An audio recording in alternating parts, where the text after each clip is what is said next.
What's up, my comic comrades? The X-Men have one of the best rogues galleries in all of comic books, arguably the best villains for any team of superheroes in comics. And since mutants can be some of the most powerful characters in fiction, their villains have abilities to control cosmic forces, nightmares from possible futures, and so on and so forth. Some of their villains even have the power to end all existence as we know it. So today we're going to talk about the 10 most powerful X-Men villains. So let's kick it off with number 10.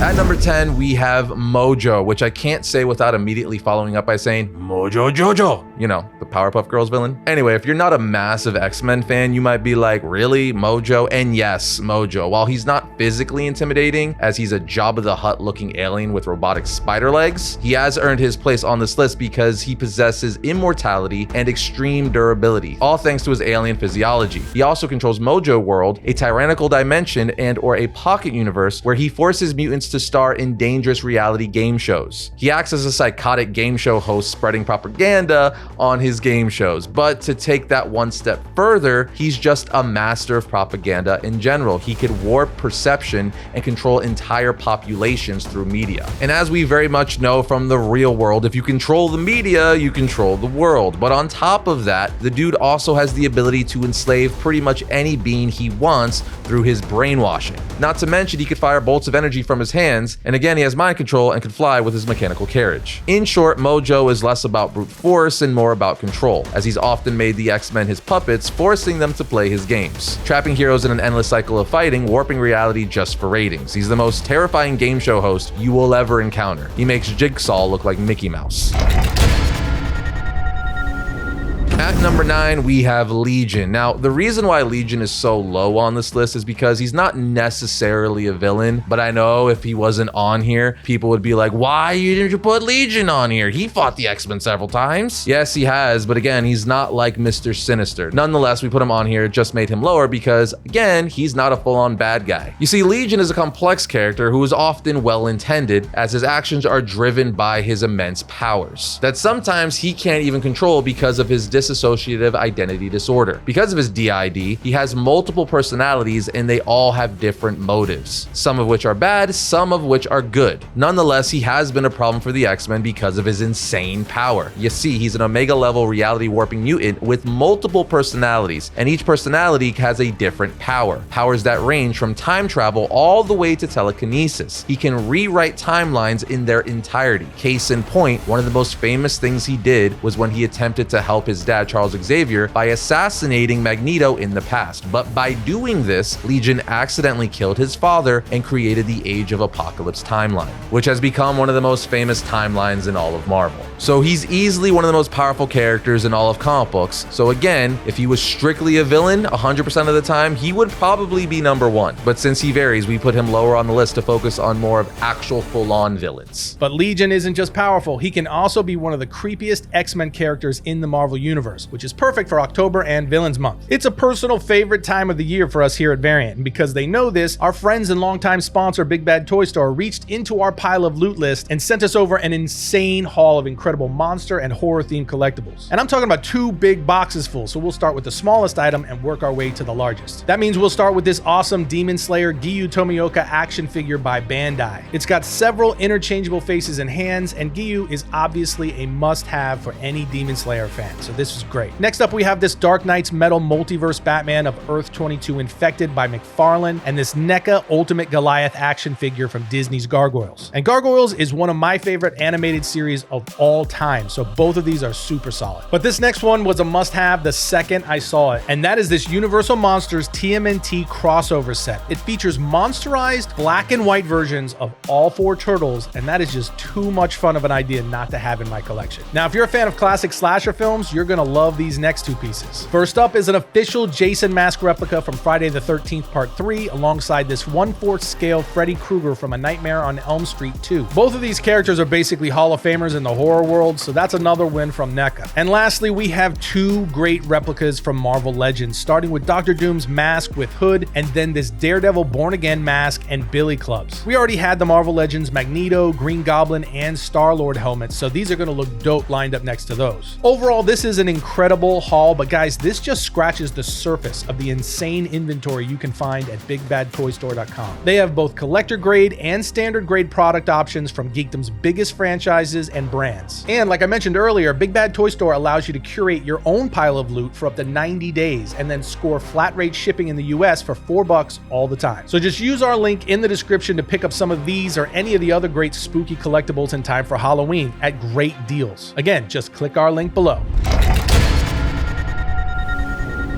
All right, at the number 8 spot, we're gonna place Nimrod. Nimrod is a nigh invincible sentinel from Earth 811, aka the Days of Future Past timeline. Let's put it this way. If Legion represents the internal chaos of mutant kind, as Legion is kind of everywhere at the same time, then Nimrod would be the external Doom. What I'm saying is, he's the ultimate sentinel. And as we know, sentinels are machines designed for one purpose and one purpose only: killing all mutants. And being Big Papa of the Sentinels, Nimrod has advanced nanotechnology, which he uses for a variety of reasons like self-repair. He also possesses adaptive evolution. That's a fancy way of saying he can analyze and counter pretty much all mutant powers in real time. He also has immense durability, able to withstand attacks from multiple X-Men teams, all at the same time, as well as teleportation, energy projection, flight, and super strength. The list goes on and on, but let's really dig into this a little more before we move on to number 7. Unlike the earlier Sentinels that are essentially just giant advanced robots, Nimrod evolves into an unstoppable mutant hunter. Homeboy literally adapts after each attack and encounter with a mutant until he eventually becomes unbeatable. I mean, Jonathan Hickman showed us this with his Powers of X and House of X storyline, with Nimrod becoming a centerpiece of the X-Men's future timeline, where all mutants were systematically taken down to near extinction. So much like every character on this list, Nimrod is a real problem.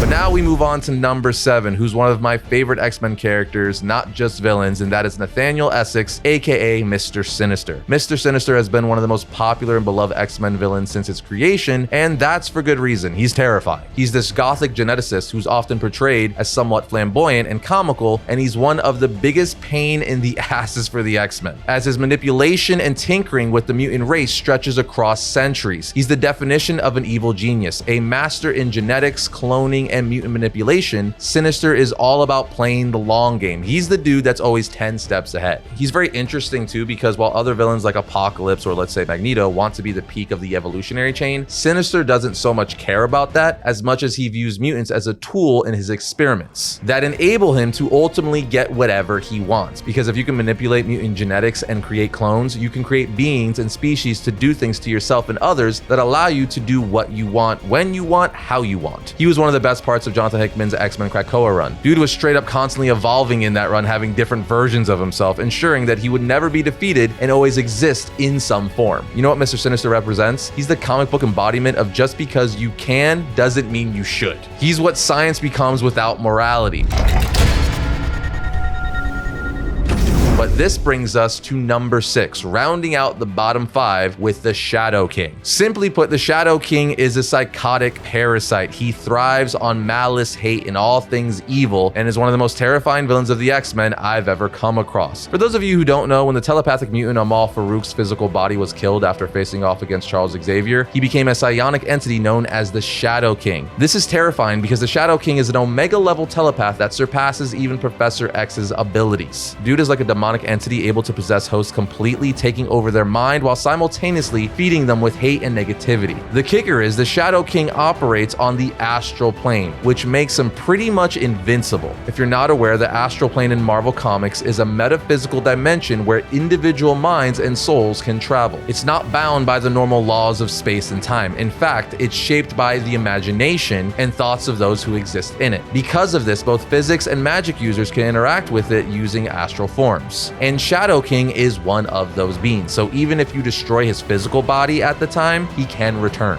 Now, not in the comics, but in the Legion TV series, Shadow King was shown to be so strong, he was able to take control of Legion's mind, one of the most powerful mutants ever. So I would say an entity or parasite that's strong enough to take over an Omega level mutant's mind like Legion is pretty dang powerful.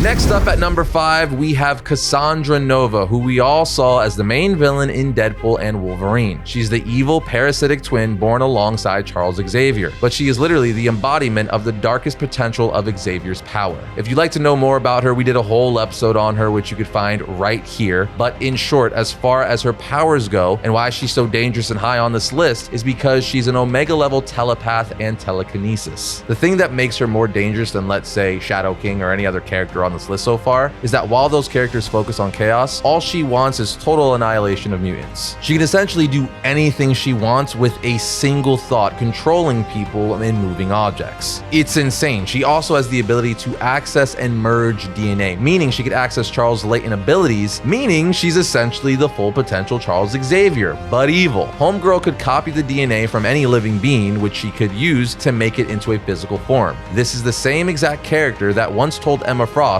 one of the most powerful mutants, I could strip you down to a single screaming neuron of pain without blinking, and the only thing that stops me is my confidence in your practicality. I think that drives home how scary she is. With that said, let's move on to number 4.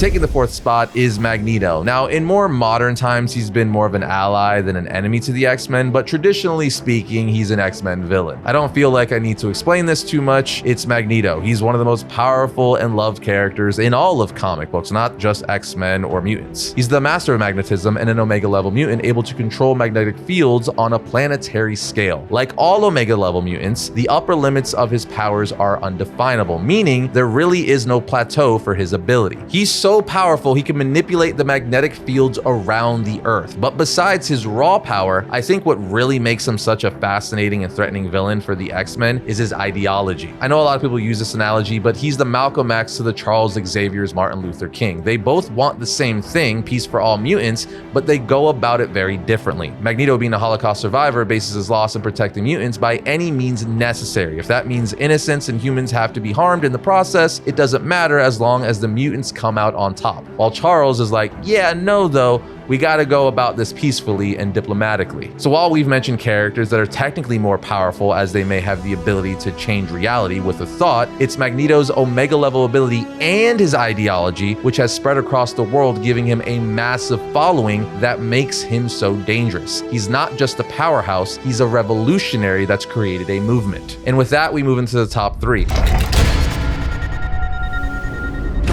And at number 3, we have the first mutant ever, En Sabah, also known as Apocalypse. Apocalypse has been around for a millennia, and his whole philosophy is survival of the fittest, constantly pushing evolution through conquest. In fact, he's going to be the big bad for X-Men 97 Season 2, which I cannot wait for. But as far as abilities go, he pretty much has them all. He has control over his molecular structure, meaning he could shapeshift, alter his size, and regenerate. He's also immortal and possesses telekinesis, energy projection, superhuman strength, and telepathy. Dude is the first mutant and a complete and utter tyrant. He just doesn't want to rule the world, he wants to remake it. This is the same guy who has transformed several mutants into his horsemen, giving us iconic characters like Archangel. Not only does his raw power and multiple abilities make him a threat for anyone opposing him, but his ideology is also extremely dangerous because, in short, he represents the inevitability of evolution through destruction. Evolution and progress no matter the cost. So someone as powerful as he is, with that mindset, is a force to be reckoned with.